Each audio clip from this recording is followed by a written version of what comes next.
Hola, ¿qué tal? Muy buena tarde. ¿Nos podrían, por favor, apoyar a prender sus camaritas? Recordemos que es muy importante que las mantengan prendidas para que el docente pueda tener interacción con quienes están participando en esta conferencia. Me presento, mi nombre es Jocelyn y soy colaboradora de Clínica Info.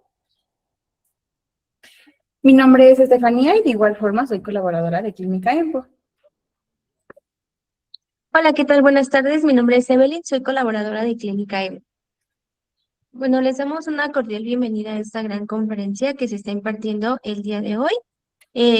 También me cabe mencionarles que recuerden que Clínica Empo se dedica a lo que es la educación continua, brindando conferencias, talleres y diplomados.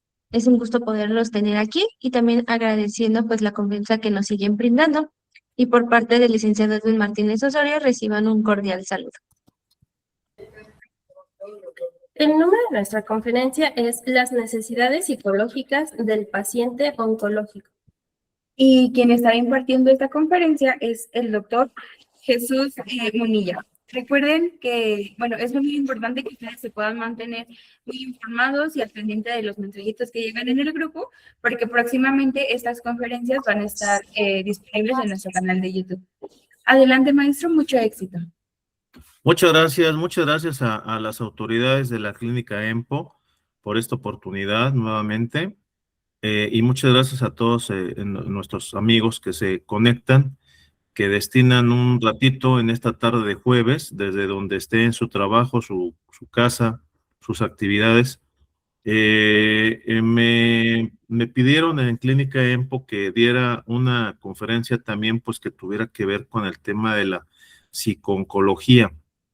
Y escogí este tema que desde mi punto de vista es muy importante. Bueno, yo no sé si algunos ya tuve oportunidad de estar con ustedes hace como 1 o 2 semanas que di otra charla de tanatología. Yo tengo la formación, mi primera carrera es abogado, mi segunda carrera es psicología y tengo la maestría en psicooncología y también tengo diplomados en tanatología, en terapia humanista, etcétera. Entonces, bueno, tengo ahí algún expertise. Bueno, debemos empezar diciendo que el tema de la psicooncología realmente es un tema nuevo. Surge en los años 80. Se considera que la madre de la psicooncología es una doctora norteamericana que se llama Jimmy Holland, en donde ella era la esposa de un oncólogo, y ella me parece que también era doctora. Trabajaban en un hospital allá en Estados Unidos y ella se dio cuenta pues de que a los pacientes de cáncer oncológicos pues realmente se les trataba con mucha dureza, ¿no? Con mucha mecanicidad, incluso con mucha frialdad. Entonces ella se da cuenta que el paciente oncológico y sus familiares o cuidadores primarios necesitan también acudir a terapia, pero no es una terapia, digamos, tradicional, así como, por ejemplo, cuando uno tiene con los hijos adolescentes problemas, ¿no? De aprovechamiento en la escuela o de conducta o ciertos trastornos, no sé, por ejemplo, como la bulimia, cosas así, o no sé, neurodivergencias como el TDAH, etcétera. No, sino que es una terapia realmente distinta, es una terapia propia, específica. No busca corregir, digamos, la terapia en el paciente oncológico no busca corregir un problema, digamos, ¿no? No sé, por ejemplo, la depresión por un divorcio, por decir algo, o cosas así, sino que la terapia que se le da al paciente oncológico en primera instancia, pero muy importante, junto con pegado, la familia o su círculo cercano, su ecosistema familiar, digamos, social, es, en primer lugar, aliviar el dolor psicológico. No sé si todos aquí sean psicólogos o no, pero bueno, de alguna manera estamos así, digamos, orbitando alrededor del mundo de la psicología y la terapia. En psicología se habla de algo que es el dolor psicológico, o sea, un sufrimiento psíquico, ¿no? Que finalmente es un proceso de desorganización que nos produce, pues, depresión, ansiedad, tristeza, estrés, etcétera, ¿no? Entonces, la terapia psico-oncológica va a buscar, o la intervención, hay quien se niega a decirle terapia porque realmente no busca, digamos, corregir un problema de comportamiento o un trastorno, sino que es más bien una intervención psico-oncológica. Yo sí le digo terapia, porque el origen griego de la palabra terapia es tratamiento. Pues es un tratamiento, ¿no? Tiene una finalidad, una naturaleza muy específica y una finalidad diferente, sí, pero pues es un tratamiento. Pero bueno, más allá de si es terapia o es intervención, para mí esa discusión es un poquito bizantina. Finalmente lo que se busca es, en primer lugar, aliviar el dolor psicológico, el sufrimiento psíquico del paciente y de la familia, porque no siempre es nada más el paciente, sufre la familia, la esposa, los hijos, los hermanos. Si es un niño, por ejemplo, los padres, ¿no? En segundo lugar, pues una adherencia al tratamiento por parte del paciente, porque también es muy común que en pacientes que les diagnostican cáncer, pues pierdan, digamos, toda esperanza, pues caen en una depresión profunda. Evidentemente la noticia de un diagnóstico de cáncer, pues es un shock tremendo, terrible. Solamente los que lo hayan vivido pueden darse cuenta, y muchas veces pues el paciente pues ya decide no continuar, ¿no? También influye mucho, pues que los sistemas de salud no son buenos, ¿no? Y no voy a criticar al IMSS o al ISSSTE, pero muchas veces el paciente tiene que ir a las 5 de la mañana a formarse al hospital para sacar ficha, le dan citas muy espaciadas, le piden que lleve muchos documentos. Muchas veces los tratamientos, pues sí son dolorosos e invasivos, sobre todo temas de quimioterapia, de cirugías, por ejemplo, a veces, por ejemplo, en el cáncer de mama, a veces hay, pues, operación de la mama, ¿no?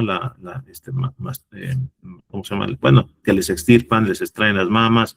Por ejemplo, en el caso de cáncer de próstata en los hombres, pues de entrada pierden bueno, les queman con radioterapia o les extraen la próstata, lo cual pues afecta muchas veces su vida sexual, puede ser su autoestima, en fin. Entonces, es una situación muy difícil.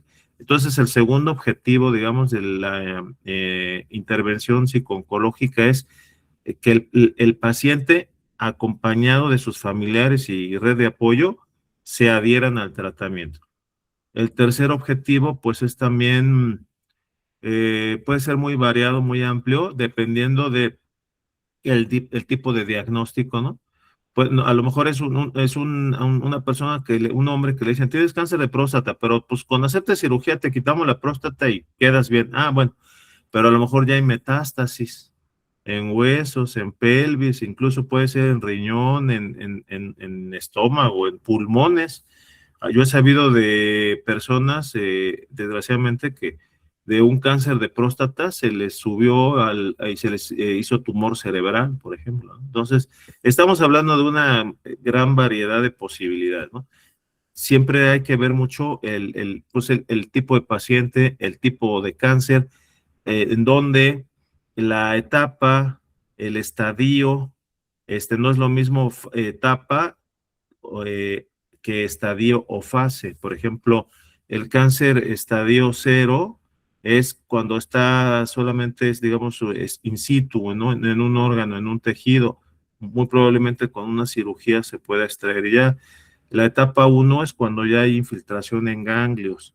La etapa 2, perdón, 1 es cuando hay tumor. La etapa 2 es cuando hay infiltración en ganglios. La etapa 3 es cuando ya hay metástasis en huesos y en tejidos y en órganos, etcétera, ¿no?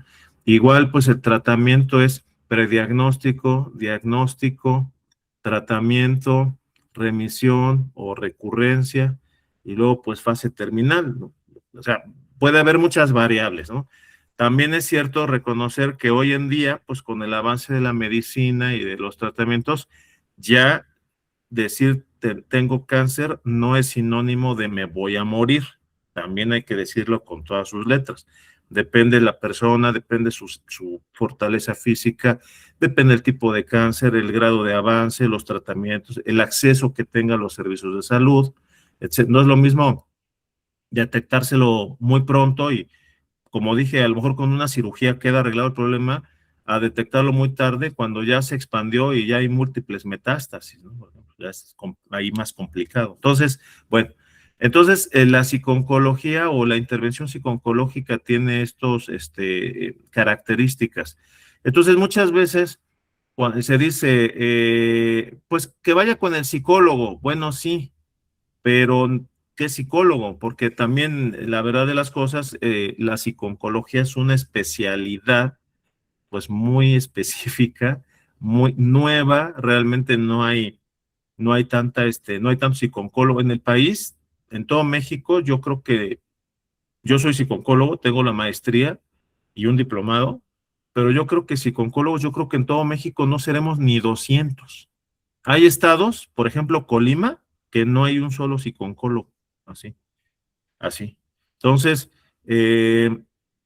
realmente es una rama nueva, es una rama difícil, porque evidentemente, pues no todo el mundo quiere, pues, conocer tema de cáncer, y es, digo, evidentemente tiene su grado de dificultad, que requiere una muy grande empatía, una muy grande sensibilidad, pues un acompañamiento distinto y especial, el tratar a pacientes de cáncer, sus familiares, su grupo cercano. Ahora, decimos psiconcología porque, digamos, de cáncer, pero en realidad más o menos es los mismos principios para cualquier paciente de una enfermedad crónico-degenerativa, porque puede ser, por ejemplo, diabetes. La diabetes no se cura.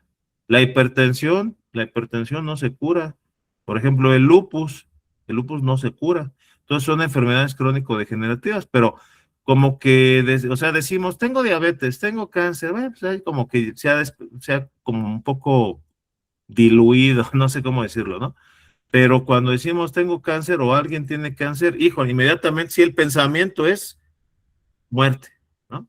Entonces, sí, como que todavía tenemos mucho pues no diría un estigma, pero sí una idea de ligar y amarrar este tema del cáncer con la muerte, cuando la verdad es que, pues el cáncer, pues es una situación de salud, una enfermedad, vamos a decirlo así, que pues puedes durar muchos años como un diabético, como un hipertenso, y a lo mejor te mueres de 80, 90 años, te mueres de otra cosa.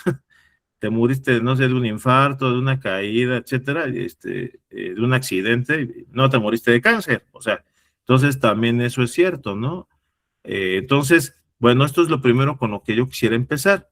Entonces, dentro de esta especificidad, de esta delicadeza tan propia que debe tener digamos, la psiconcología o la atención psicológica a pacientes de cáncer y sus familias, que yo sí sostengo que es una especialidad propia, porque pues muchas veces decimos, ve al psicólogo, pero como les decía, no todos los psicólogos tienen la capacidad, no por hablar mal de los psicólogos, yo soy psicólogo, pero es como si a mí me traen un muchacho con problemas de aprovechamiento en la secundaria, ¿no? Bueno, pues, a lo mejor no es mi especialidad, como psicólogo podré tener algunas ideas y todo, pero mi especialidad no es tratar con niños y adolescentes con problemas de aprovechamiento en la escuela. Ahí tendrá que ser más un psicopedagogo o un terapeuta conductivo-conductual, etcétera, ¿no? Entonces, pues ahí tenemos el problema de que, para empezar, desde el punto de vista legal, la especialidad de psiconcología no está reconocida en México. O sea, sí tiene, por ejemplo, las instituciones donde enseñan la maestría, pues sí tiene el REBOE, te dan el título, el grado, o un diplomado, te dan el diploma. O sea, sí, o sea, digamos, sí te dan un documento que te avala. Pero si ustedes buscan en la Ley General de Salud, en la Ley para prevenir el cáncer en niños, niñas y adolescentes, etcétera, etcétera, etcétera, nunca habla de psiconcólogo, nunca habla. Dice, tendrán derecho, como parte del acceso a la salud, a atención psicológica. Bueno, sí, está bien, pero pienso que se debería especificar a atención psico-oncológica. Hace poco, pues con una amiga que tengo diputada, le hice yo la iniciativa, la presentó, ella me hizo favor de presentarla con muy buena actitud. Yo hice una iniciativa para que se reformara la Ley General de Salud, y se estableciera, y la ley de prevención del cáncer en niños, niñas y adolescentes, y se estableciera que por lo menos en los hospitales públicos hubiera atención psico-oncológica, y que uno de los derechos de los pacientes con cáncer fuera a recibir atención psico-oncológica, ¿no? Y todavía le pusimos por lo menos uno por turno, o sea, ni siquiera crean ustedes que 20, ¿no? Uno en la mañana, uno en la tarde, uno en la noche a lo mejor, ¿no? Bueno, pues presentó la iniciativa, pero la verdad, pues a los legisladores estos temas no les importan, andan metidos en viendo qué se roban o en fin, bueno, haciendo otro tipo de actividades, pero estos temas no les importan. También, por ejemplo, en México tenemos el gran problema de que no existe una ley del cáncer. Existe una ley que es ley para prevenir el cáncer en niños, niñas y adolescentes. Ok, muy bien. Y si somos adultos, no, pues ya no hay ninguna ley. Entonces, hace pues, como un año, un senador del PRI y un diputado del PAN, cada uno por su lado, presentaron una iniciativa separadas, distintas, de Ley General del Cáncer. Y bueno, el objetivo era eso, ¿no? Coordinar los esfuerzos de los 3 niveles de gobierno, poder, gobierno federal, gobierno estatal, gobierno municipal, para poder atender el cáncer en todo tipo de población. Y está bien, en general las iniciativas son buenas y todo, ¿no? Yo las apoyo. Pero, por ejemplo, yo detecté que otra vez no incluían para nada el tema de la atención psico-oncológica. Entonces yo me acerqué con ellos y les dije, oigan, miren, les falta este tema y todo. Pues nada, nomás me escucharon, me dijeron que sí, pero no le movieron nada, ¿no? Entonces, sí, yo he detectado que este tema, pues todavía no está, como dicen ahora, ¿verdad? Visibilizado, no está sobre la mesa, no es un tema que la gente considera. Es más, hay pacientes, yo por ejemplo en mi publicidad, ¿no? Tengo ahí mi banner publicitario y todo, y yo le pongo psico-oncólogo. Y a veces me contacta gente, me dice, oiga doctor, es que fíjese que a mi hermano le acaban de detectar cáncer, etcétera, etcétera. Yo no sabía que hubiera psicólogo, primero, que un enfermo de cáncer o la familia tuviera que asistir al psicólogo, o sea, no lo tenían en el radar, ¿no? Segundo, no sabía que existían psicólogos especializados en atender a pacientes con cáncer. Entonces, perdón, ¿sí? ¿Me oyen? Ah, es que como que hubo un cambio ahí de... Sí, sí, se escucha.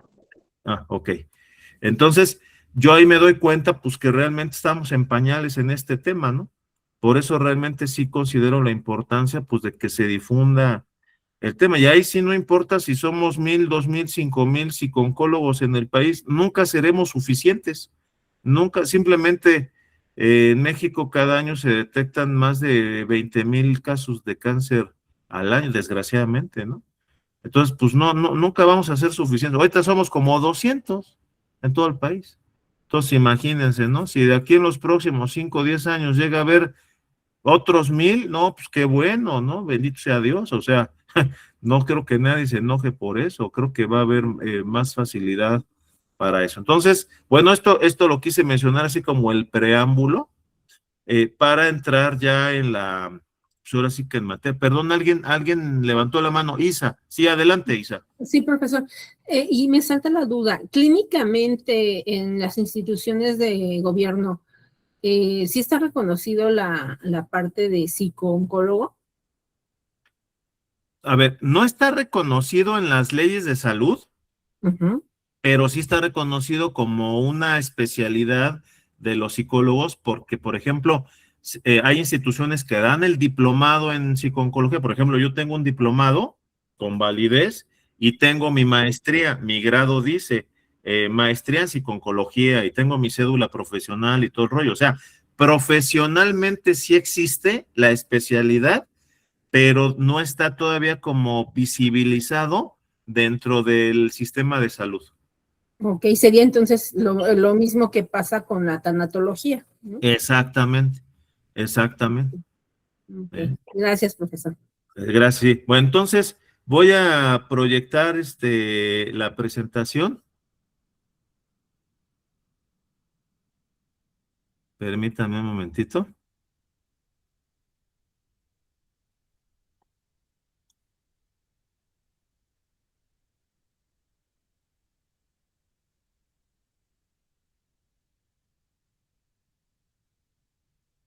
Permíteme.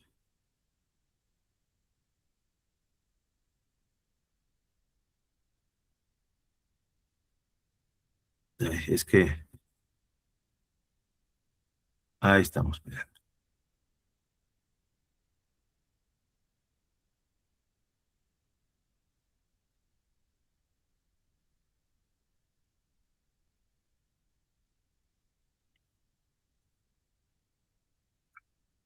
A ver, ahí se ve una presentación como de una diapositiva con colores azul y eso.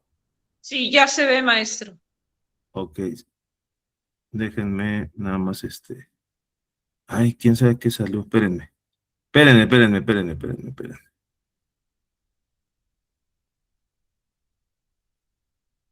No sé qué. A ver, déjenme volver a poner aquí. Discúlpenme, soy un poco, es- me cuesta un poquito.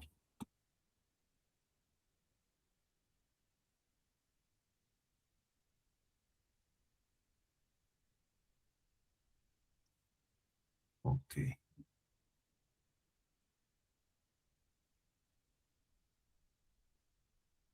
Un segundito, por favor. ¿Ya sí se ve la presentación, así como la diapositiva? No, doctor, solamente estamos viendo su pantalla De del la Zoom, computadora, de la sí. Entonces, ajá. a ver, voy a volver como a poner a presentar. Un segundito.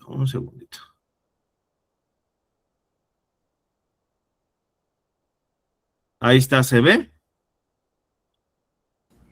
No, todavía no. ¿No se ve que dice necesidades psicológicas de los pacientes oncológicos? No, doctor. Ah, qué ¿No? caray. A ver, espérenme.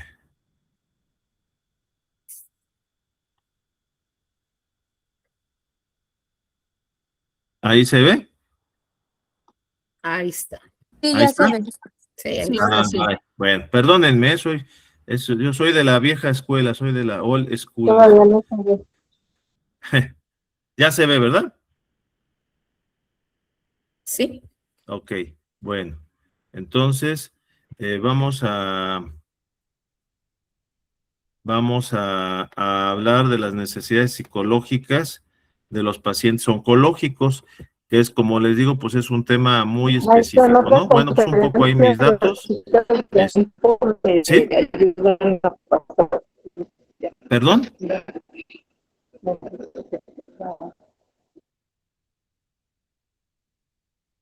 Perdón, no escucho. ¿Sí? ¿Sí se ve?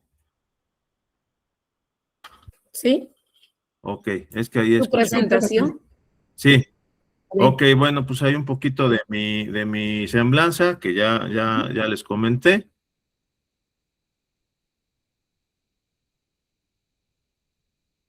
Solo Bueno, se ve su fondo de pantalla.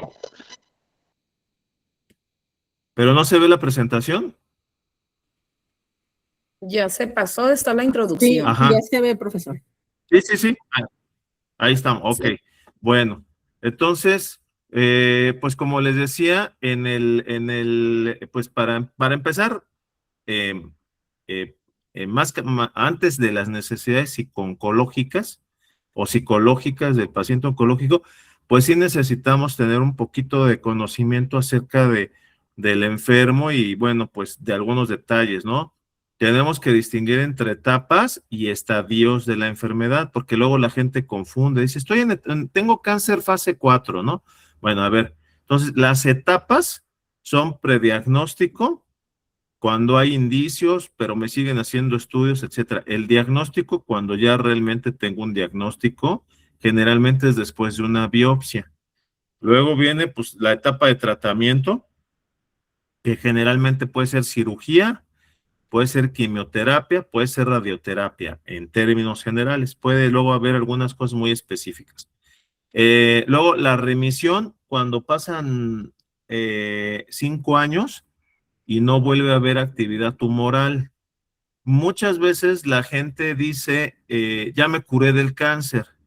No es tan así, porque pues, desgraciadamente en el caso del cáncer, pues muchas veces queda ahí latente, queda, pues siempre existe la posibilidad de que se reactive, siempre existe la posibilidad de que el tratamiento o la medicina ya deje de funcionar. La verdad es que el cáncer es muy traicionero y en fin, ¿no? Entonces, sí, puede haber remisión, que significa pasaron 5 años y ya no hubo actividad tumoral. Ok, perfecto.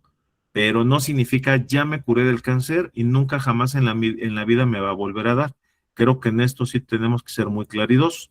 Recurrencia, cuando lamentablemente pues vuelve el cáncer, en muchas veces vuelve de una manera más agresiva, no siempre, pero suele pasar. Y bueno, fase terminal, eso lo dicen los médicos, cuando pues realmente los tratamientos no están funcionando, el cáncer no cede, avanza y los médicos, según su criterio, consideran que el cáncer no va a disminuir, va a avanzar y no funcionó ningún tratamiento y consideran que al paciente le quedan más o menos 6 meses de vida, que luego pueden vivir más, ¿no? Hay pacientes a los que les dan 3 meses y viven 5 años, ¿no? Pero bueno, para que se considere fase terminal, esas serían las características. Entonces tenemos que distinguir primero eso. Y luego los estadios, ¿no? Lo que yo les decía. El estadio 0 es el carcinoma in situ, es decir, células cancerosas o anómalas presentes solo en la capa original donde se originaron, no han invadido tejidos cercanos. Luego es el estadio 1, el cáncer está localizado, se trata de un tumor pequeño que no se ha propagado a los ganglios linfáticos ni a otras partes del cuerpo. Estadio 2, el tumor ha crecido ligeramente o ha comenzado a propagarse a los ganglios linfáticos cercanos. Es lo que le llaman la famosa infiltración linfática o ganglionar, ¿no? Estadio 3, el cáncer está localmente avanzado. El tumor es de mayor tamaño y se ha extendido de forma más profunda a tejidos circundantes y a un mayor número de ganglios linfáticos. Y el estadio 4, metástasis, el cáncer se ha diseminado a partes u órganos distantes del cuerpo, alejados del tumor original. Por ejemplo, les comenté el caso de un señor que tenía cáncer de próstata y le dio metástasis en el cerebro, ¿no? Entonces, un tumor en el cerebro. Y uno dice, bueno, pues, o sea, está muy lejos del cerebro de la próstata. Pues sí, pero desgraciadamente, pues esto puede pasar, ¿no? Entonces, bueno, pues la psicooncología busca, o la atención psicooncológica, pues propone pasar de un modelo solamente biomédico tradicional, o sea, te detectamos cáncer, operación, radios, quimios, a ver si funciona, a un modelo biopsicosocial y espiritual en el cuidado de pacientes con cáncer terminal, porque finalmente los seres humanos, las personas, pues tenemos obviamente nuestra estructura está integrada pues, por lo físico, lo material, el cuerpo, lo biológico, lo psíquico, ¿no? Lo mental, las emociones, los pensamientos, etcétera. Lo social, finalmente, pues tenemos familia, trabajo, vivimos en sociedad. Y pues lo espiritual, ¿no? Sin hacer referencia a una religión en especial, o una creencia, simplemente, pues tenemos una parte espiritual, ¿no? A veces muy dormida, a veces muy oculta, pero precisamente la psicooncología, o vamos a verlo, busca atender las necesidades psicológicas del paciente con cáncer. Pueden ser muchas, pero yo voy a mencionar las 10 que a mi juicio son las más importantes. No son las únicas, pero son las más importantes. Les voy a pedir un favor bien grande. Como tuve que poner la presentación, yo no los estoy viendo a ustedes. Sé que están ahí, ¿verdad? Pero no estoy viendo ahorita sus caras. Entonces, si alguien quiere hablar o comentar o preguntar, me interrumpe, por favor, con toda confianza, ¿eh? Porque si alguien levantó la manita y todo, yo no lo estoy viendo. ¿Sale? ¿Alguna duda hasta ahorita? ¿Algún comentario?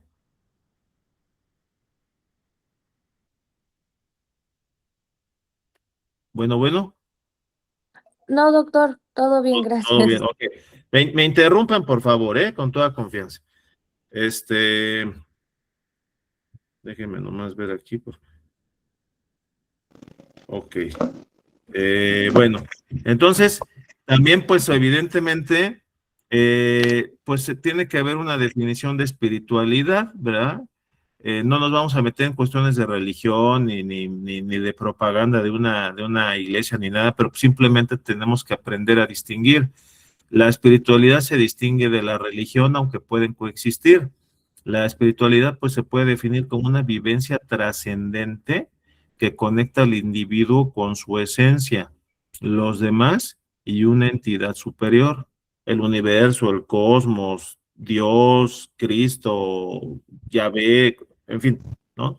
Pues, un enfoque de la psicología transpersonal que a mí es, pues, el que me parece más completo. No estoy diciendo que los demás no sirvan, que no, pero a la psicología transpersonal, al ser la más nueva, la más reciente, integra todo lo demás. Yo me gusta el enfoque, o sea, las personas, las intervenciones desde este enfoque, que vuelvo a repetir, no desprecia, sino que integra a todos los demás. La psicología transpersonal, pues, es el marco, es el enfoque que estudia los estados de conciencia que van más allá del ego. En la terminalidad, o sea, pues, por ejemplo, en los pacientes con cáncer, pues ocurre una ruptura egoica que permite al enfermo interpretar su vida con mayor profundidad y alcanzar paz y aceptación. Porque cuando te dicen tienes cáncer, pues lo primero que piensas es, me voy a morir. Entonces ahí ya hay como una interrupción, así es como un frenón, ¿no? Puede ser muy rico, puede ser muy guapo, puede ser muy simpático, tener un buen trabajo, tener un buen carro, tener muchos proyectos, muchos negocios, muchos amigos, una vida social bien padre. A lo mejor te acabas de ir de vacaciones al Caribe, no sé, y de repente te dicen, tienes cáncer. Entonces, caray, pues, o sea, y digo, estoy hablando de un caso así, a lo mejor de alguien acomodado, pero pues en cualquier caso, ¿no? La señora que a lo mejor es mamá soltera y pues se anda batallando ahí para llevar al hijo no sé, a la escuela y luego se lo cuida la abuelita o no sé, ¿no? Y de repente le dicen, pues tienes cáncer. Híjole, ¿y qué voy a hacer? Me voy a morir y mi hijo, ¿no? Y si tengo papás ancianos, ¿quién los va a cuidar? Entonces, hay una ruptura egoica. O sea, en ese momento te das cuenta que, pues, todo lo que eres, toda tu supuesta protección, tranquilidad que has construido, que es muy respetable, yo no estoy criticando eso, pero te das cuenta que no sirve. Ahí no sirve. O sea, si a un paciente que le dan el diagnóstico de cáncer, en ese momento, ¿verdad? O sea, haciendo un ejercicio de imaginación, ¿verdad? Porque no pasa, pero si en ese momento alguien llegara, un ángel, ¿verdad? O así le dijera, ¿cambiarías todo tu dinero, tu trabajo, tus negocios, tu carro, porque se te quitara el cáncer en este momento? El 100% dirían que sí, el 100%. Entonces, evidentemente, un diagnóstico de cáncer implica una ruptura del ego, ¿no? De lo que sentimos, de cómo nos concebimos, de cómo nos pensamos, y pues finalmente el enfermo pues tiene que empezar a reinterpretar su vida con una mayor profundidad para alcanzar paz y aceptación. La típica pregunta, ¿por qué a mí? Es que yo siempre me he portado bien, no fumo, no bebo, no me drogo, en mi familia no hay antecedentes de cáncer. ¿Por qué a mí? Bueno, pues no sé. Los doctores, los científicos hasta ahorita no se han puesto de acuerdo en por qué da cáncer. Hay ahí algunas explicaciones que dicen que cuando se vive en un estrés permanente, el sistema inmunológico se inhibe porque está más ocupado en procesar el cortisol que se genera por el estrés y entonces no detecta la multiplicación de células irregular. Esto, dentro de todo me parece la teoría más coherente, pero tampoco está totalmente científicamente comprobada. Me parece una explicación coherente, pero no está comprobada. Un niño de 6 años que le da cáncer, pues ¿qué estrés puede tener? Y luego muchas veces se dice, ¿no? Así, digamos, la idiosincrasia, ¿no? La creencia que el cáncer le da a las personas rencorosas. Oye, a ver, yo no sé si sí o si no, no está comprobado, pero una persona que le acaban de decir que tiene cáncer, que todo su mundo se viene abajo, que está en shock, y todavía le dices que es un rencoroso, pues no, o sea, ¿sí me entienden? O sea, hay que verdaderamente ser un poquito más profesionales con esto, porque desgraciadamente, pues lo que luego la gente anda diciendo, así como sabiduría popular, pues no ayuda mucho, ¿no? Entonces, la Sociedad Española de Cuidados Paliativos, que en España ha avanzado mucho este tema pues, el tema de la atención de pacientes con cáncer y cuidados paliativos, para que no hablemos ahora sí que de Dinamarca, y no, en España, eh, estructuró en 3 dominios que engloban 10 necesidades específicas. O sea, la psicología transpersonal dicen que hay una parte intrapersonal, ¿no? Hacia adentro, o sea, la conexión con uno mismo. También hay un dominio interpersonal, es decir, mi relación con los demás. Y luego hay un dominio transpersonal, es decir, una conexión con lo que trasciende, la conciencia, la divinidad, el legado, en fin, ¿no? Entonces, es en este estudio que se hizo, pues atendiendo psico-oncológicamente a miles de pacientes de cáncer, se llegó como a detectar las 10 necesidades más importantes o más, más mencionadas, ¿no? Por ejemplo, dentro de lo intrapersonal, pues la necesidad de releer su vida, es decir, reconocer el valor de su historia, la necesidad de sentido, la necesidad de esperanza. Dentro de nuestras relaciones con los demás, pues la necesidad de ser reconocido como persona. Y, por ejemplo, desgraciadamente, pues la mayoría de los hospitales y médicos públicos y privados, ¿eh? Esto no es de que si eres del IMSS o del ISSSTE, públicos y privados, el paciente es uno más, o sea, es un número más. Hay pacientes a los que les dan el diagnóstico de cáncer y el doctor está viendo papeles o está viendo el celular o una computadora. Y en el momento que le dice al paciente, ¿usted tiene cáncer? El paciente siente que en ese momento se derrumba. Perdón, ¿alguien quiere preguntar? ¿Alguien quiere preguntar?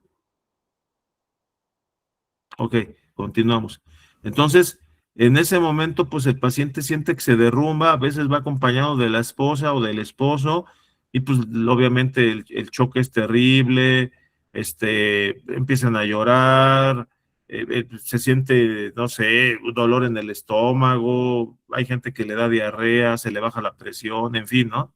Y a veces el doctor está ahí viendo la computadora y sí, pues lo vamos a remitir a quimioterapia, pero nunca te dicen, por ejemplo, acude a terapia o acude con un psicólogo, nunca te lo dicen.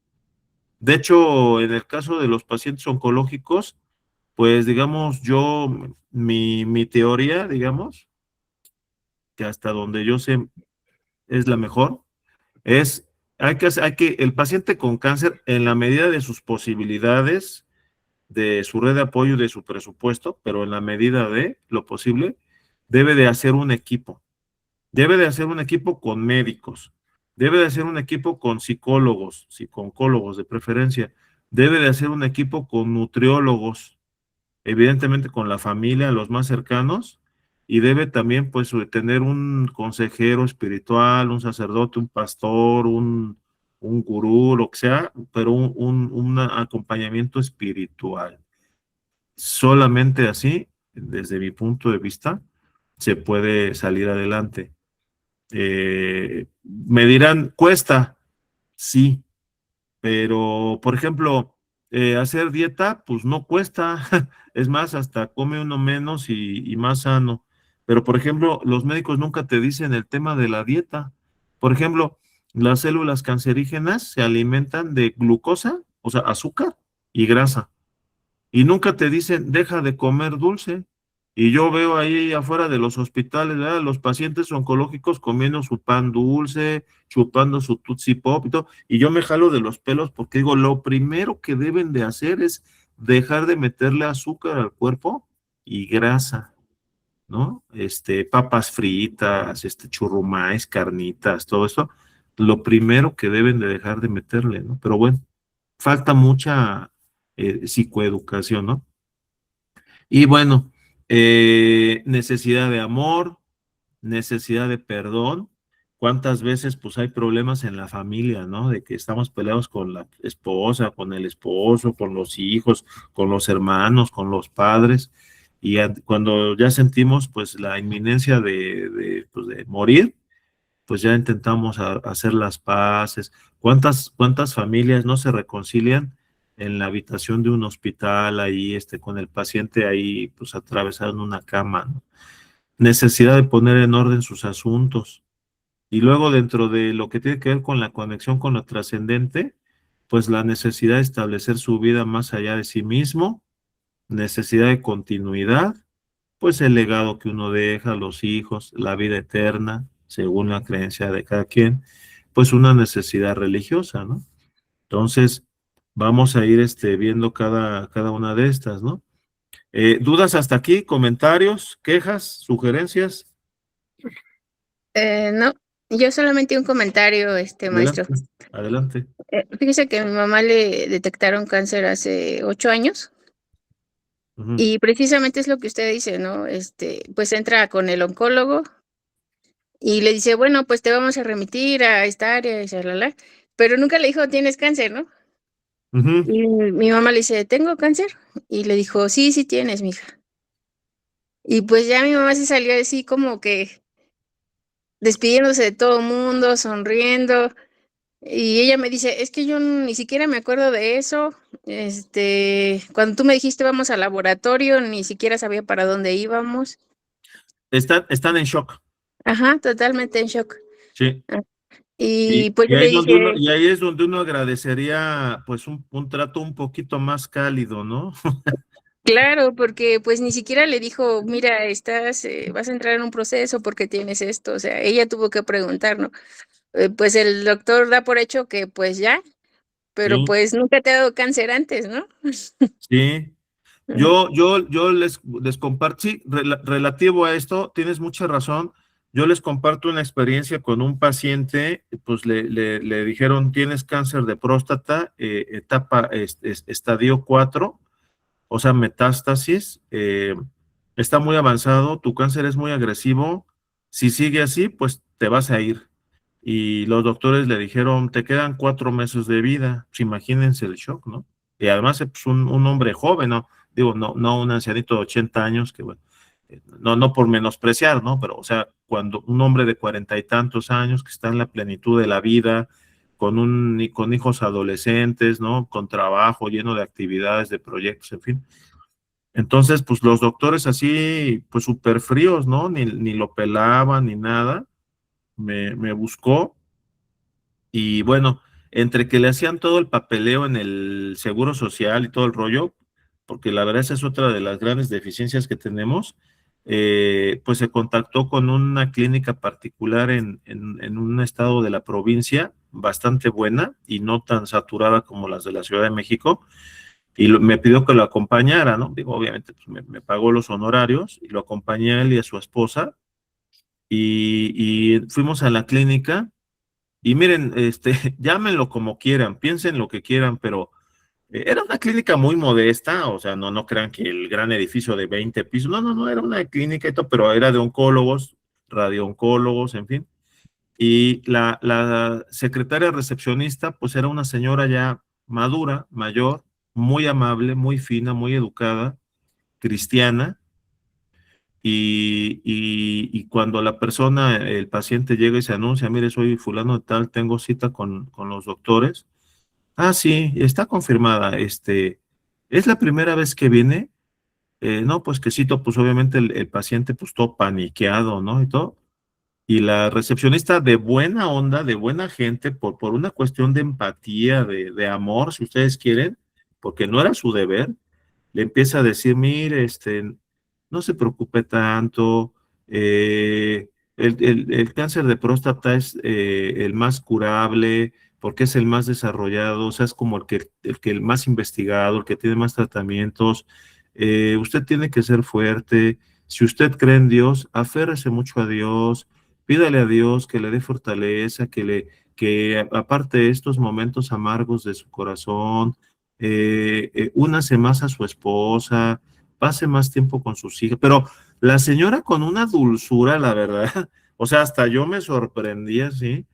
Y yo vi la transformación en el paciente, ¿no? O sea, pues entró con calma, ¿no? Cuando ya entró con los doctores, entró con mucha calma y yo dije, bueno, qué increíble que mejor una recepcionista te da una cara bonita, un mensaje de paz, de serenidad, de así, que pues muchos doctores, ¿no? O sea, desgraciadamente, ¿no? No estoy hablando mal de los médicos, ellos están en lo suyo y todo, pero a veces es lo que uno quisiera, ¿no? Por lo menos, yo sé que no te van a quitar el cáncer, ya sé que no te van a remediar tu problema, pero por lo menos, pues, comprensión, ¿no? Compasión, no sé, es a lo que voy, ¿no? Es una situación extrema y pues lo que uno a veces quiere nada más es un poco de compasión, ¿no?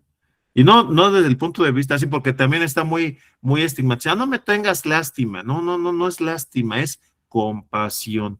Es muy distinto. A veces no utilizamos las palabras en el término exacto, ¿no? Tenemos que ser compasivos, ¿no? Entonces, bueno, la primera necesidad, pues es la necesidad de sentido. Estos duros momentos colocan al individuo frente a lo que ha sido su vida. Perdón, ¿alguien quiere hablar? No. Creándole a veces la duda de si ha valido la pena, ¿no? Pues uno se replantea, a ver, y todo lo que trabajé, y todas las horas que pasé en la oficina, y todo el dinero que gasté, y tengo un camionetón, ¿para qué? Si de todos modos me enfermé y me voy a morir. Entonces, el paciente, pues tiene que duda de si su vida ha valido la pena, ¿no? Entonces, otras veces, pues la mirada atrás y no la satisfacción por lo vivido, ¿no? Pues muchas veces el paciente dice, bueno, me dio cáncer, no está padre, ¿verdad? Ni mucho menos, solamente Dios o el destino sabe por qué, pero pues he llevado una buena vida, formé una familia, eh, no sé, estudié, trabajé, hice algo con mi vida, no sé, ¿no? Depende del caso de cada quien. Entonces, eso es la primera necesidad que tiene el paciente de cáncer y que hay que ayudarle, ¿no? Eh, la necesidad de esperanza es la expresión del instinto de supervivencia, el querer curarse, el aferrarse a la vida. De otra forma, habiendo aceptado la muerte, a veces la esperanza se concreta en el deseo de vivir un poco de tiempo más para conseguir un objetivo concreto. Por ejemplo, ver terminar su carrera mis hijos, ver que mis hijas se casen, ¿no? Por ejemplo, con un buen hombre. En fin, no sé. A veces hay una especie como de negociación, es una de las etapas del duelo, ¿no? La negociación. Bueno, sí, me voy a morir, pero Dios, te pido que me dejes vivir un poco más porque quiero ver que mis hijos terminen su carrera, por ejemplo, ¿no? O incluso muchas personas pues tienen la esperanza de encontrarse con Dios, como cada quien lo conciba, ¿verdad? O sus seres queridos en el más allá, ¿no? A lo mejor con nuestros papás que ya murieron o con el cónyuge, a lo mejor si ya murió, en fin, ¿no? O simplemente también, pues hay quienes quieren adelantar su muerte, o sea, que llegue su muerte, pues para dejar de sufrir. Hay gente que a lo mejor está sufriendo mucho y le pide a Dios, ¿verdad? Pues ya llévame contigo, ¿no? Ya, quítame la vida pues ya, dejar de sufrir, ¿no? Entonces, la esperanza se puede manifestar de distintas maneras, por eso hay que saber, pues, entender y tratar al paciente, ¿no? Sí, ¿alguien quiere hablar?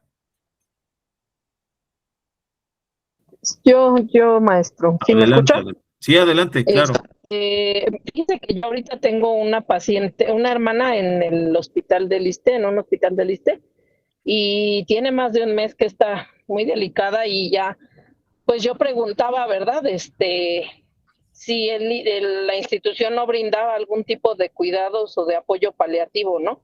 Ujú. De acompañamiento y no hay nada, o sea, No. es bien difícil que ellos ni siquiera saben qué tan grave están. Mi hermana, después de estar casi un mes inconsciente, le dijeron, porque estuvo en terapia intensiva, le apenas supo y dice, pues, ¿cuál es mi diagnóstico? No sé ni qué tengo, ¿no? Entonces dices, híjole, está súper mal, ¿no?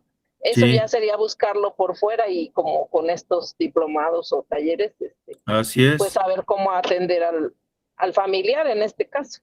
Sí, bueno, al familiar o a desconocidos, pero Sí, finalmente pues claro. todos están pasando por la misma situación, ¿no? Sí, es lo que les digo, o sea, desgraciadamente, por eso al principio decía que había que cambiar el paradigma. Vivimos en un modelo solamente biomédico. Ah, hay un diagnóstico, a ver, hay estudios que dicen que probablemente tienes cáncer, te hacemos una biopsia, híjole, ¿qué crees? Sí tienes. Recomendamos cirugía, recomendamos quimio, recomendamos radioterapia. Ya. O sea, esa es la frialdad biomédica. Y estudios Sí, cada la 6 acabo de ver.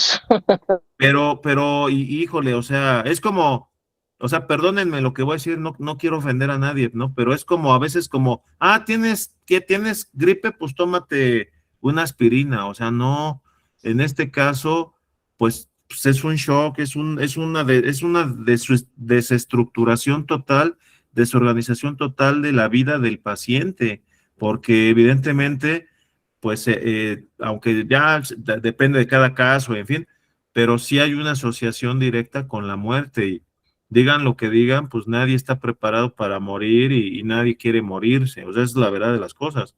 Entonces, bueno, ahí tiene que ver mucho con la parte de la tanatología también, porque pues se trabajan muchas pérdidas, ¿no?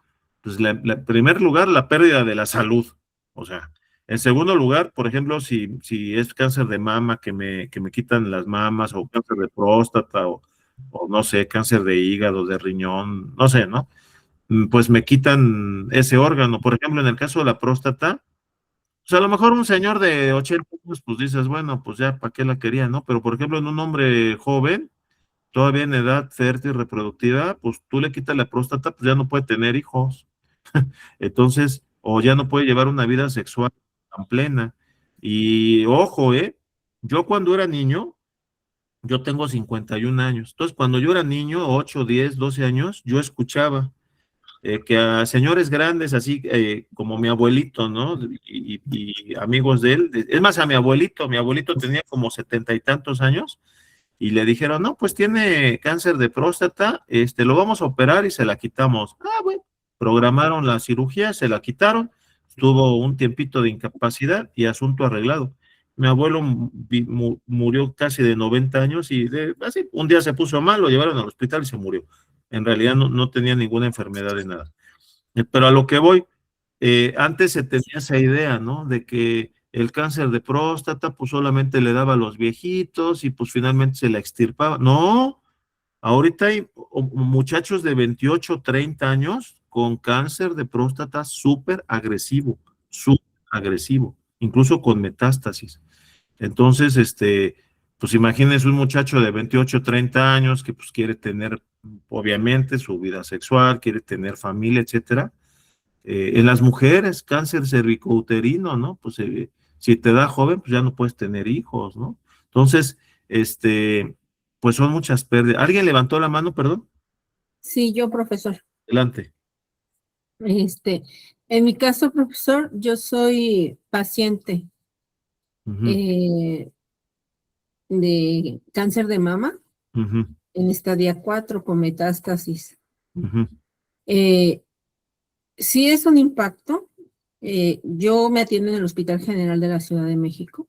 ujú, Inicialmente, sí es muy real esa parte que comentamos de que los médicos oncólogos llámese del área de cirugía, en tratamientos, en quimios, pues no saben dar, no tienen esa parte humana, ¿no? Como decían, de dar los diagnósticos.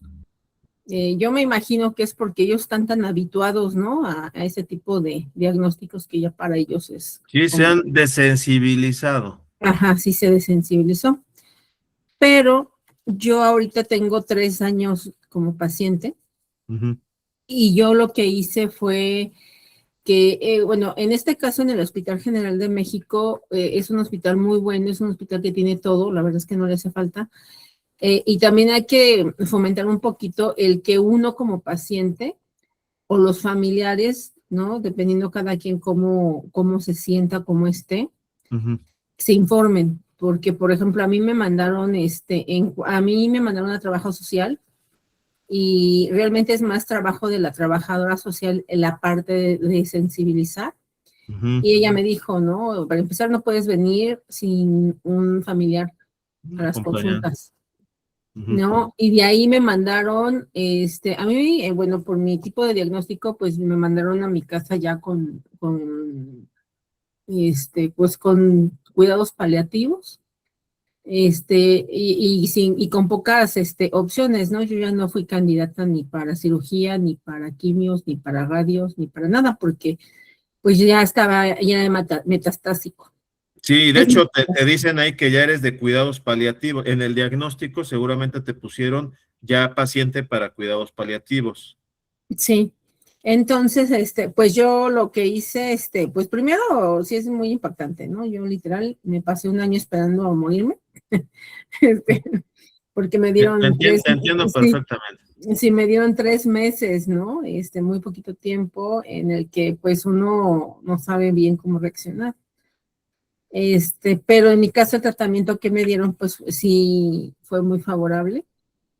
Sí hay mucho dolor, sí hay mucho cansancio, hay mucho sueño, hay mucho de todo. Sí. Pero a mí lo que me ha ayudado bastante es que ahí mismo en el hospital, pues me mandaron al nutriólogo, bueno, la de trabajo social me dijo, te vas con el tanatólogo, luego el psicólogo, luego el nutriólogo, ¿no? Esos han sido Hiciste tu equipo.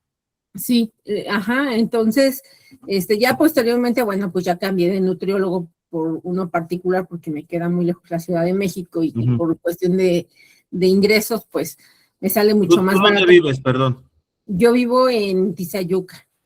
Ah, ok. Y el Hospital General es el que está ahí por Politécnico, ¿no? Por Avenida Politécnico. No, está en la línea de Indios Verdes a CEU, a UNAM. Está en la estación del metro, así, Hospital General. Ah, ya, ok. General de México. Ok. Entonces, pues yo sí fui creando una red de apoyo, tanto con familiares muy, muy cercanos. A mí lo que me ayudó bastante fue que yo no, hasta el día de hoy, pues mi vecino no sabe, compañeros no saben, o sea, gente muy, muy cercana no lo sabe. ¿Por qué? Porque también es bien cierto que la gente no sabe cómo reaccionar ante un paciente oncológico. Así es. No saben cómo decirte, no saben cómo preguntarte cómo estás. Entonces, a mí me quedaba clara esa parte. Yo he tratado de ser lo más normal. Digo, en su momento me quedé sin pestañas, se me cayó el cabello, pero siempre busqué alternativas, ¿no? Yo jamás me vi, o sea, hasta el día de hoy, esa es otra parte, ¿no? Del cáncer que no se nota a veces, ¿no? Habemos muchos pacientes de cáncer que no se nos nota, pero realmente es bien difícil internamente porque tenemos muchas molestias, mucho dolor. Sí, de entrada pues cambia totalmente el metabolismo también del cuerpo. Sí, tenemos que ir aprendiendo. Así Entonces, es un crecimiento constante tanto como de familiares y de paciente. Sí. ¿No? Así hay que hacer un equipo. A mí me ha tocado en algunas ocasiones consolar a mi familia, ¿no? Porque piensan que o me ven muy mal y yo tengo que decirles, no pasa, estoy bien, esto va a pasar, para el otro vez ya voy a estar mejor, ¿no? Cada mes que hacen estudios y sale uno mal, pues uno dice, no, pero para el otro mes ya voy a estar bien. Sí. ¿No? Entonces sí es crear una red de apoyo y también informarnos, porque a veces los hospitales son buenos, pero nos da miedo preguntar. Claro. Eso es lo que se llama psicoeducación. Sí. Sí. Y entonces, les recomiendo, digo, el Hospital General de México es muy bueno. Además, es completamente gratuito. Yo el día de hoy, tomo mi tratamiento, son 2 pastillas. Ujú. La más barata está como en 3,000 pesos mensuales. Yo diría que, bueno, no se oye tan descabellado, tampoco es tan barato. Pero el segundo tratamiento es un medicamento con 21 cápsulas. Ujú. Y ese tratamiento cuesta ahorita, cuando yo lo comencé a tomar hace 3 años, costaba 86,000 pesos. Sí, Ahorita cuesta 112,000 pesos. sí te creo Entonces, porque en este paciente que te comento de cáncer de próstata, a él le dan abiraterona y cada mes le dan en el ISSSTE o IMSS, no me acuerdo, en el IMSS, le dan una caja con 60 cápsulas, o sea, se tiene que tomar 2 diarias, cada vez pues es para un mes. Y en la calle, o sea, en farmacias, esa frasco vale 114,000 pesos. sí, el tratamiento oncológico es muy, muy caro. Entonces Sí, yo decía a mi familia, ¿no? Pues es que si no me muero de la enfermedad, me voy a morir de pobre, ¿no? Porque sí, pues no hay dinero que alcance para un tratamiento de esos. Entonces es muy bueno informarse, de verdad que no tengamos miedo. Y digo, alguien si tiene paciente o algún familiar, que se acerquen a ese tipo de hospitales y que pregunten, que siempre antes que nada vayan a trabajo social y se asesoren, porque trabajo social es quien les dice, yo por ejemplo estoy afiliada al INSABI y el ujú, INSABI es quien me cubre a mí mi tratamiento. Sí hay ujú. que hacer, sí es mucho trámite, sí muchas copias, mucho de todo, pero finalmente pues no hay muchas opciones, vale la pena. Yo tengo que estar yendo 3, 4 veces al mes, sí me tengo que ir muy, muy temprano, como decían, Eso es. pero finalmente mi satisfacción es que yo por mis propios medios, pues yo no podría costear un tratamiento tan caro. Sí. Perdón, no alcanzo a ver tu nombre. ¿Tu nombre es, compañera? Isabel Suárez. Isabel, pues muchas gracias por la confianza de compartir tu testimonio, tu experiencia. Veo que estás haciendo lo correcto, has hecho lo correcto, te felicito, de verdad, un aplauso grande para ti y pues esa es la actitud correcta, ¿no? Hay una realidad, o sea, hay una realidad. Si nos dan un diagnóstico de cáncer, pues la realidad es que tenemos cáncer, o sea, eso no se puede cambiar. Dicen que el principio de la locura es no aceptar la realidad como es. Entonces, es la realidad. Ahora, ya tenemos cáncer. ¿Qué hacemos? De hecho, así se llama un libro, ahorita como que me acuerdo, tengo cáncer, ¿y ahora qué hago, no? Entonces, y ese libro lo que dice es, lo primero que tienes que hacer es aceptarlo y formar tu equipo, o sea, es lo que dice, ¿no? Entonces, no sé si ustedes vieron, se puso de moda hace como un año una serie en Netflix, perdón por el comercial, no me dan dinero los de Netflix, que se puso de moda, se llama Mi Otra Yo, es una serie turca, habla mucho son un grupo de amigas, una de ellas doctora, y dentro del grupo de amigas hay una que tiene cáncer. Y pues la serie tiene que ver mucho con el tema de las constelaciones familiares. Bueno, más allá de eso, pues sí, se me hace un poquito maltratado ese tema, pero bueno, el punto importante es el tema de la amiga que tiene cáncer y cómo lo va afrontando, ¿no? Entonces, si alguien no la ha visto, pues y tiene interés, se la recomiendo, con el entendido de que no estoy haciendo promoción de las constelaciones familiares. Para mí es un poco cuestionable eso, pero bueno.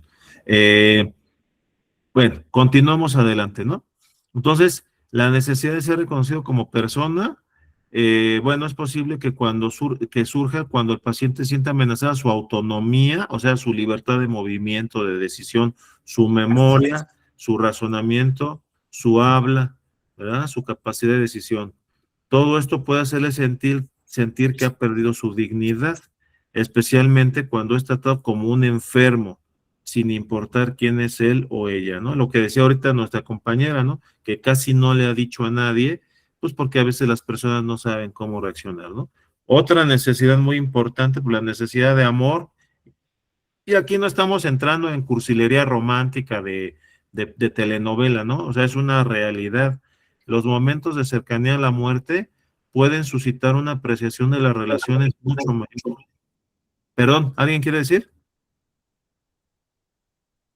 Ok. Intensificando el sentimiento de amor por los seres queridos, necesitando de su presencia, ¿no? A veces, pues, si uno se da cuenta que no ha pasado tiempo con la pareja, con los padres, con los hijos, incluso hay gente que adopta gatos, ¿no? Por ejemplo, esa es una terapia buenísima. Incluso hay un libro, se los recomiendo, que se llama Te receto un gato, así se llama, Te receto un gato, y habla de las, digamos, ventajas terapéuticas hasta cierto punto de tener un gato, ¿no? Entonces, es interesante esto, porque hay una manifestación de amor. Yo conozco una señora ya viejita que tiene cáncer, y sí va al hospital y todo, va al Seguro Social y se toma sus quimios y todo, pero ella adopta gatitos y les construyó aquí por mi casa como una especie de jardín, y les lleva ahí sus areneros, les pone sus dispensadores de croquetas y en todas las tardes va y los apapacha y los cepilla y todo. Y la señora dice, porque luego me pongo a platicar con ella, dice, yo no me puedo morir. ¿Por qué, señor? Porque tengo que cuidar a mis gatos. Y bueno, pues así ya lleva como 15 años con cáncer, pero pues la señora ahí está, ¿no? Entonces, bueno, fíjense, ¿no? A lo mejor esa misión de vida de que tengo que cuidar a mis gatos es la que le da propósito de vida, ¿no? O sea, no hay que despreciar ni hacer menos, ni menospreciar ninguna situación. Vuelvo a repetir, cada persona es distinta. La necesidad de perdón.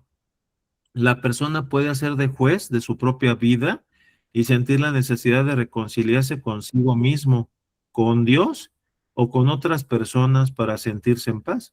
Muchas veces pues, hay personas que en la adolescencia, en la primera juventud, pues dejaron de creer en Dios o sintieron resentimiento hacia la religión, no sé, ¿no? O entonces, pues muchas veces en este momento de cuando somos pacientes oncológicos, pues a veces uno dice, bueno, a lo mejor fui muy orgulloso, me dediqué a hacer dinero, me dediqué a los negocios, a viajar, perdí el tiempo con mujeres, no sé, en vicios, a lo mejor puede ser, a lo mejor ahora es tiempo de perdonarme a mí y de perdonar a los demás, ¿no? Algunas personas también pues entienden su diagnóstico de cáncer como un castigo. Dios me castigó, no, bueno, no, Dios no castiga, ¿no? Pero pues es lo que hay que trabajar. Otras veces la distancia entre lo que se ha querido hacer en la vida y lo que realmente se ha sido, pues puede ser origen de culpabilidad. Por ejemplo, es que yo quería ser un abogado famoso, quería tener un despacho, quería ganar mucho dinero, y pues terminé aquí no sé, de vendedor de un Oxxo. Bueno, pues sí, a lo mejor no estoy satisfecho con mi vida, ¿no?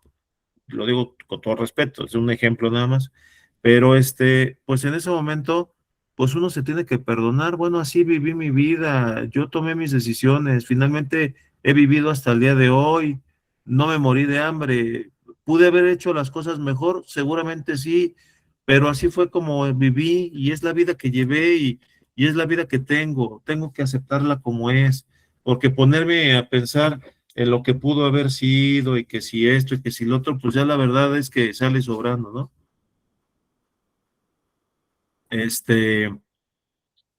Vamos con la que sigue.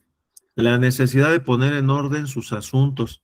Tras aceptar el pronóstico, el paciente pues puede sentir la necesidad de despedirse, de cerrar sus ciclos, ¿no?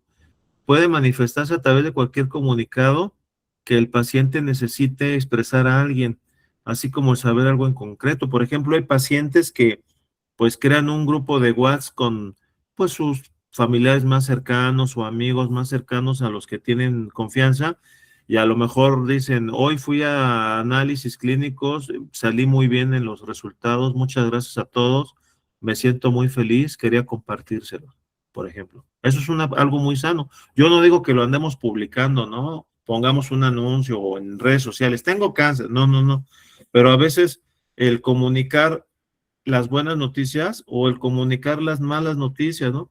Queridos amigos, familia, les quiero comunicar que los resultados de mis estudios no fueron buenos, me siento triste, pero pues voy a seguir tratando de cuidar mi salud, no sé, voy a hacer dieta mejor, voy a ver a otro médico, pedir otra opinión, no sé, ¿no? Por ejemplo, les doy gracias por su acompañamiento, los quiero mucho a todos, por ejemplo, ¿no? Esto es muy saludable, ¿no? También pues aquí entraría todo lo relativo al testamento, ¿verdad? Y pues lo que es la carta de voluntad anticipada, que tiene que ver para cuestiones de tratamiento médico cuando uno, si llega el caso en que uno ya no pueda tomar la decisión, etcétera, etcétera, ¿no? Y no es cierto eso de que si hacemos testamento nos vamos a morir, no, no es cierto. O sea, entonces los notarios no tendrían chamba, ¿no? Porque pues todos los que hacen testamento se mueren, no, no, no. Es una cosa legal para protección legal, ¿no? La necesidad de establecer su vida más allá de sí mismo. Las especiales circunstancias que se experimentan cuando uno se acerca a su propia muerte pueden suscitar en el paciente el deseo de encontrar más allá de sí mismo una fuente donde poder realizarse, encontrándose unido a una entidad mayor que le excede, sin denominación concreta. Puede ser Dios, Jesucristo, los ángeles, el universo, el cosmos, el nirvana, no, o sea, pero finalmente uno dice, no todo depende de mí, hay alguien que rige el universo, hay alguien que nos cuida o algo, y si llego a morir, pues finalmente voy a trascender, ¿no? Al más allá, en fin, ¿no? Ideas que se tienen sobre la trascendencia, ¿no? Por eso ven mucho la relación de, por ejemplo, la psiconcología y la tanatología, ¿no? Son disciplinas pues hermanadas, ¿no?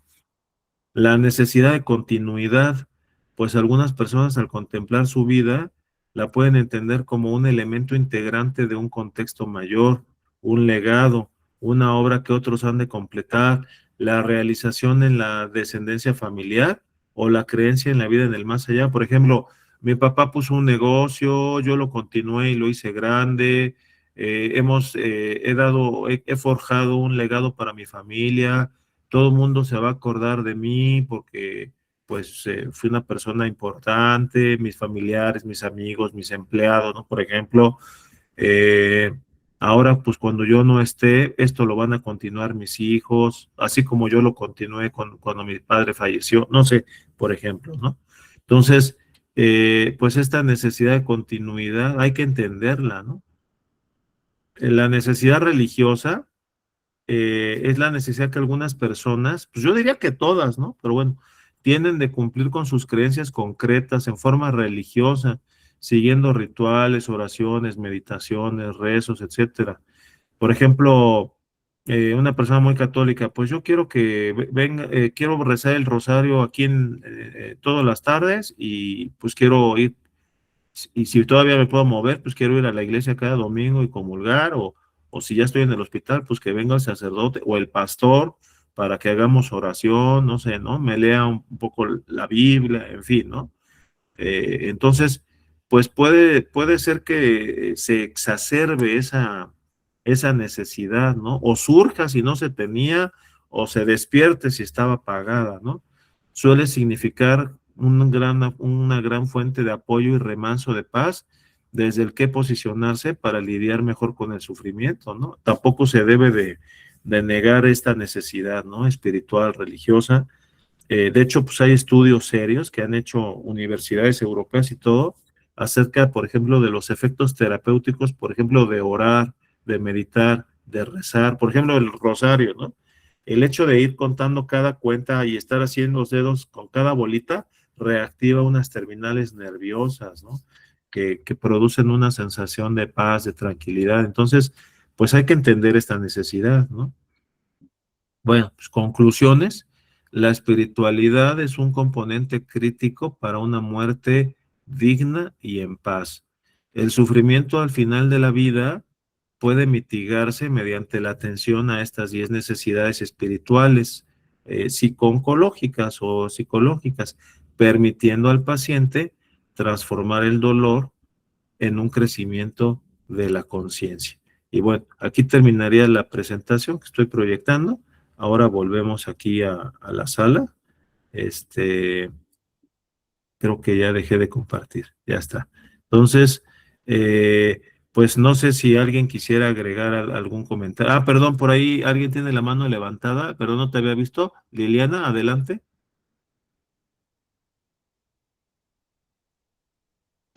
Ay, no, disculpe, ya había participado, pero no la bajé. Ok, no te Es que preocupes. voy manejando. Sí, no, tranquila, gracias. ¿Alguien quisiera agregar algo, hacer un comentario? Hace un rato y se me olvidó bajar la mano. Es que subes la manita virtual y luego cuando ya acabas, bajas tu manita virtual. ¿Alguien quisiera agregar algo?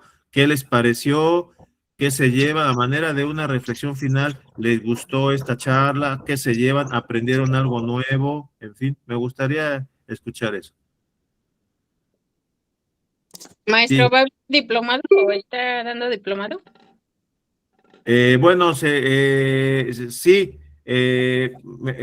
la clínica EMPO está organizando, pues no sé si un diplomado o otro tipo de curso, pero sí, la idea es abrirlo en psiconcología, esa es la idea, y desde luego ya tuvieron la cortesía de invitarme a impartir algunas clases. Obviamente seremos varios docentes, no solamente seré yo, lógicamente, pero bueno, yo muy agradecido con la clínica, y pues como les comenté, pues también pues yo tengo el interés personal de que la psiconcología se difunda, ¿no? Porque pues curiosamente, desgraciadamente, pues cada año son más los pacientes de cáncer y no habemos psiconcólogos suficientes, ¿no? Entonces, digo, y a lo mejor no, ya desde un punto de vista hasta muy propio, muy egoísta, si lo quieren ver así, pues a lo mejor estudiamos la psiconcología y a lo mejor nunca atendemos un paciente de cáncer, pero nos va a servir a nosotros mismos para replantearnos nuestra vida, nuestra existencia, ¿no? Entonces, no lo hagamos tampoco pensando en, bueno, a ver, ya estudié cuántos pacientes de cáncer voy a atender, porque a lo mejor no atendemos ninguno, pero a nosotros nos sirvió. Si a nosotros nos sirvió, valió totalmente la pena, ¿no? Entonces, esa sería pues un poco mi reflexión, ¿no? Sí, gracias, maestro. Agradecerle por la charla, estuvo excelente. Y bueno, en mi caso que mi mamá pasó por ese proceso, pues sí, o sea, hay muchas deficiencias actualmente y como usted dice, generar su red de apoyo, ¿no? Por su equipo, pero así como usted dice, pues hay muy pocos oncólogos, ¿no? No, Sí, pues sí es difícil obtener ese apoyo. Por ejemplo, mi mamá la pasaban con cuidados paliativos, pero la doctora pues se la pasaba más organizando sus eventos ahí en el hospital que dándole atención, prácticamente nada más le surtía los medicamentos. así es. Miren, bueno, apenas estoy viendo el chat.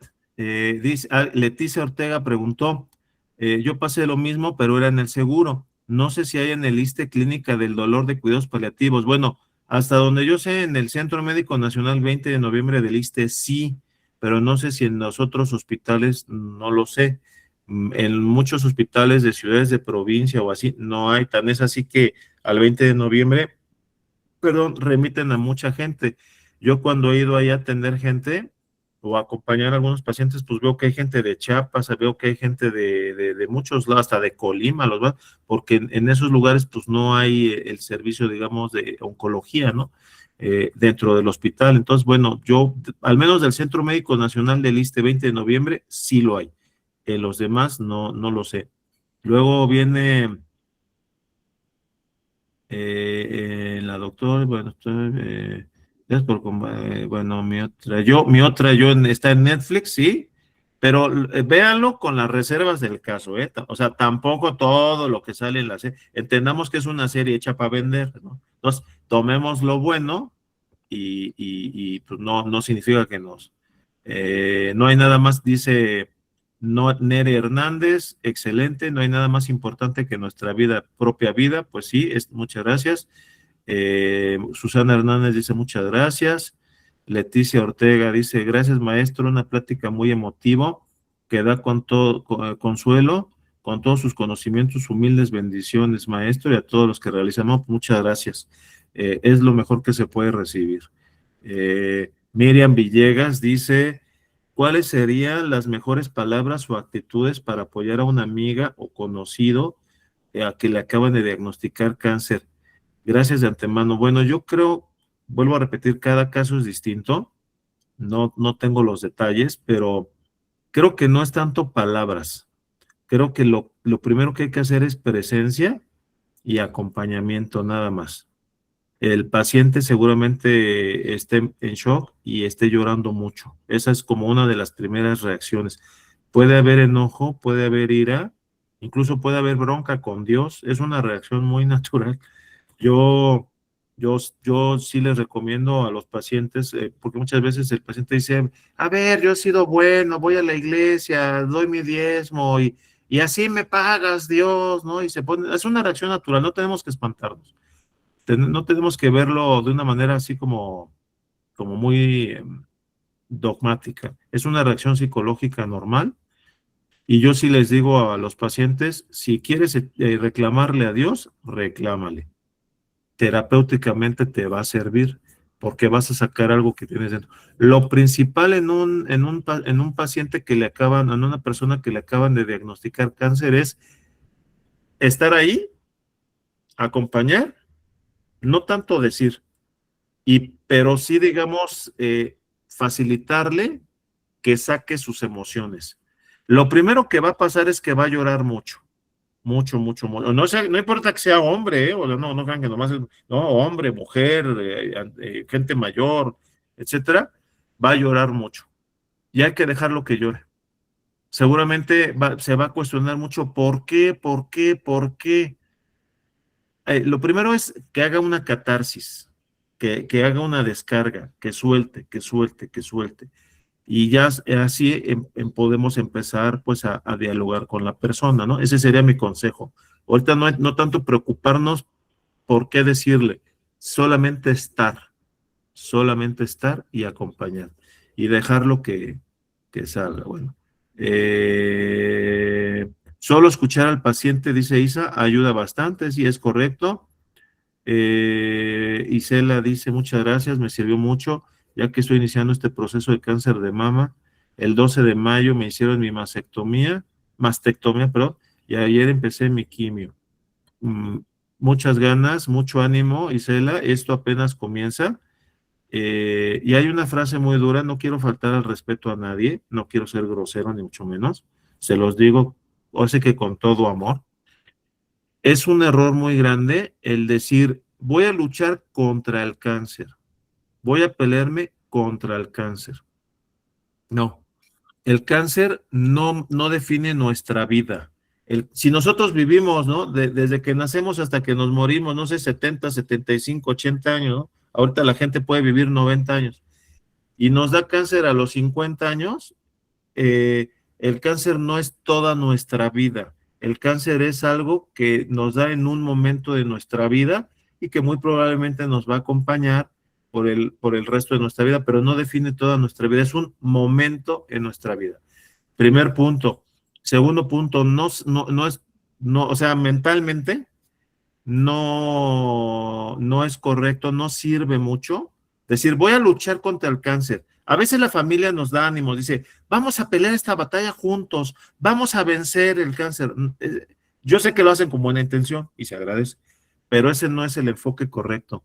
El enfoque correcto sería, hay que aprender a vivir con el cáncer. Es muy diferente. Y en este aprender a vivir, y lo digo con mucho respeto, no quiero faltarle respeto, no quiero sermonear a nadie, estamos hablando con todo amor, ¿no? En este proceso, el aprender a vivir con cáncer realmente este proceso es una gran maestra o es un gran maestro de vida, porque nos damos cuenta de que tenemos que cambiar muchas cosas en nuestra vida, dedicarnos más tiempo a nosotros, poner más atención a nosotros, perdonar, ser más compasivos, pasar más tiempo con la familia, a lo mejor de preocuparnos tanto por lo material, por los negocios, por cosas así. Entonces, no hay, es incorrecto decir voy a vencer al cáncer, voy a luchar contra, no es, voy a aprender, si yo pudiera definirlo en una frase, voy a aprender o tengo que aprender a vivir con el cáncer. Ese va a ser mi tarea, ese va a ser mi reto, ¿no? Y lo digo con mucho respeto, no estoy enmendándole la plana a nadie. Bueno, muchas gracias. Doctor, dice Bryce o Brice, ¿nos podría compartir alguna red social para seguirlo, por favor? Sí, claro que sí. Déjenme ver, ahorita se las pongo ahí en el chat. Yo tengo mi página de internet, y ahí vienen mis redes sociales. Nada más déjenme para no decirles el dato mal, porque ya una vez me pasó que me pidieron el dato y lo di, y lo di mal. Qué menso, ¿no? Miren, se los voy a anotar ahí en el chat. Es www Centro Transpersonal de México, así todo junto con minúsculas, Centro Transpersonal de México.com. Ahí viene mi información, pues también ahí viene pues, datos de mi consulta, etcétera. Mis redes sociales, yo pues ando publicando cosas, no solamente publico de psiconcología, también publico de otras cosas, no solamente me dedico a la psiconcología, en general doy terapia, pero bueno, pues evidentemente mi especialidad es la psiconcología. Verónica Estrada dice, podríamos decir que una enfermedad así de importante hace salir del automático, dejar de ignorarnos por estar en todo menos en uno. Y partir de ahí es reconocerse y ponerse atención, escucharse. Sí, efectivamente es una muy buena conclusión, Verónica, es una muy buena conclusión, muy buena frase. Y bueno, ahí está el dato de mis redes sociales. No sé si hubiera algo más por agregar. Yo estoy a la orden. Y bueno, pues esperamos vernos pronto y los que ingresen al diplomado o al curso que se vaya a dar aquí en la clínica, pues me dará mucho gusto pues ser su docente en las materias que tengan a bien asignar. ¿Alguien más quisiera agregar algo?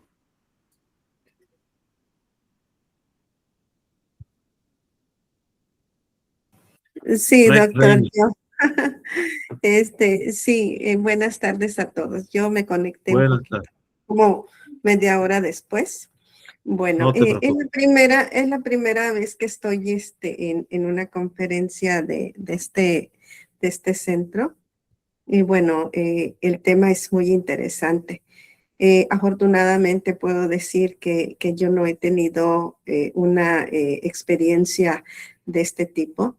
Sin embargo, me casé con una persona con un padecimiento de lupus eritematoso sistémico y su tratamiento precisamente eran las quimioterapias.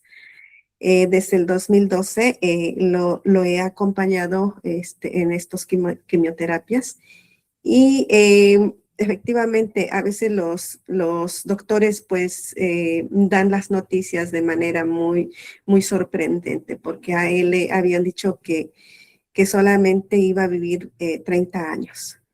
Cuando yo me caso con él, él tenía 23 años. Y bueno, no, pues vamos a vivir bien los 7 años que me quedan de vida, ¿no? Entonces llega conmigo, yo he estado desde hace mucho tiempo trabajando en el área de orientación en bachillerato. Y bueno, más o menos nos formaban en este sentido de acompañamiento al alumnado en toda la extensión de la palabra, porque pues ahí llegan muchos casos. Entonces, yo traté ese lado humano, ese lado de ver la vida de forma diferente. Le cambié muchos hábitos que él traía que de cierta manera no le ayudaba para su salud. Y bueno, llegó un momento en que el doctor le quita la quimioterapia, pero en el 2017, 18 más o menos, vuelve a recaer y volvemos a las quimios. Eran quimios, 4 sesiones por mes, porque le aplicaban un medicamento en 4 sesiones. Y se tiraba, mi esposo se tiraba prácticamente una semana. Yo ya lo veía muy mal. Entonces llega un momento en que me dice, ¿sabes qué?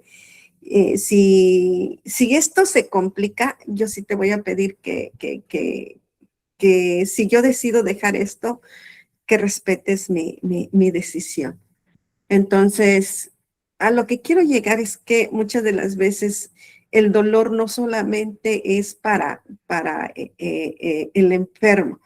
El dolor más grande, yo creo que en este sentido del padecimiento, lo llevé yo como su esposa.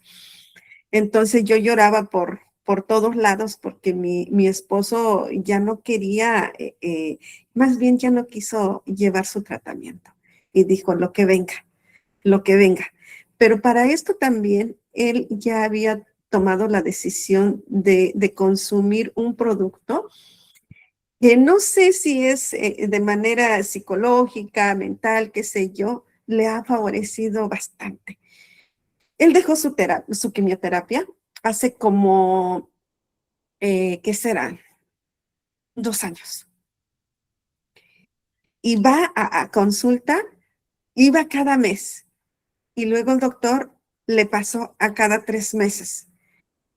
Porque iba mejorando considerablemente su padecimiento. Su estado de salud. Bueno, su estado de salud, perdón. Entonces, llega un momento en que el médico le dice, ¿sabes qué? Vamos bien. Y yo creo que con 4 aplicaciones de quimio y tú estás fuera de. Hace como medio año llegó ese momento. Mi esposo ya no le ponen quimioterapia. Él tiene como 2 años, un poquito menos, que consume el famoso Inmunocal. Yo creo que controló muy bien la enfermedad, se puede decir, y hoy en día mi esposo está muy bien. Entonces, todo ese dolor que él tenía de enfrentarse ya a acercarse a decir, me voy a morir, se transforma una vida de decir, bueno, es que ahora me siento bien, mi médico ya me quitó la quimioterapia, y bueno, yo estoy bien. Entonces, aunado a eso, pues yo también cambié, ¿no? Esa actitud de decir, no, pues es que quién sabe cuándo, ¿no? Va a llegar el momento porque el lupus prácticamente daña la mayoría de los órganos. Entonces, esta es la experiencia que yo tengo. Yo escucho a las compañeras, compañeros, su experiencia y en este sentido yo tengo esta parte, de decir, he acompañado y acompañar también duele y duele mucho y a lo mejor nosotros también necesitamos igual ese acompañamiento, porque a veces dice, no, pues el otro ya está convencido de que a lo mejor no sé cuándo se va a ir, pero yo me voy a quedar sin él y me voy a quedar con todo el dolor que me va a causar, porque aparte de esto, mi esposo es mucho más joven que yo. Entonces, como que todavía no concebía de decir, no, pues sí te vas a ir, ¿no? Esa es mi experiencia. Y bueno, yo he tenido también como que terapias así virtuales por la capacitación que me dan, por hacer acompañamiento con mis alumnos. Entonces, eso me ha ayudado bastante de sobrellevar. Cuando yo pronuncio esta parte de decir que yo no sé qué decirle a mi esposo porque él quiere dejar el tratamiento. Y yo recuerdo que me decía mi maestro, es que Reina, tienes que respetar la decisión. Y entonces en ese momento yo me suelto a llorar porque yo no quería esa parte. Gracias. Sí, no, antes que nada, Reina, igualmente muchas gracias por compartir tu testimonio, pues muy valioso, tu experiencia de vida. Y es lo que, pues, confirma lo que decía yo al principio, que la psico-oncología no solamente es para el paciente, o sea, evidentemente sí, pero también es para los familiares, también es para, pues, los esposo, hijos, hermanos, no sé, padres, si es un caso de un paciente muy joven, en fin. Entonces, por eso es que la psico-oncología pues también es amplia, porque no solamente es el paciente, incluso nosotros decimos, los psico-oncólogos, que también deberían tomar sesiones los médicos tratantes, por lo mismo de pues o sea, también nosotros entendemos, ¿no? Imagínense un oncólogo, no sé, del centro médico, pues a lo mejor ve 50 pacientes cada día y a lo mejor se le mueren la mitad, ¿no? Digo, se le mueren, no porque tenga la culpa, pues, porque la gente se muere. Y pues también, o sea, llega un momento en que, pues, imagínense también su grado de frustración, su grado de decepción, no sé, ¿no? O sea, también al médico tratante le pueden pasar muchas emociones, muchas situaciones. Entonces, en resumen, pues la psico-oncología es para el paciente principal, para la familia o cuidadores, acompañantes y también incluso para el equipo médico tratante, ¿no? Entonces, pues ahí tenemos un campo de acción amplio también, ¿no? Y bueno, pues yo creo que ya nos extendimos mucho, pero yo les agradezco, creo que el tema fue muy interesante, me gusta que, pues ver que se despierta el interés, y bueno, pues ya también les puse ahí mi número por si alguien quiere contactar directamente conmigo, hacer una pregunta, un comentario, lo que sea, yo quedo a sus órdenes, y bueno, pues muchas gracias a todos, muchas gracias a las autoridades de Clínica EMPO por esta oportunidad, y pues espero Gracias. que nos Gracias, veamos. profesor. Muchas gracias a todos. Gracias. Gracias, profesor. Buenas tardes. Buenas tardes, gracias.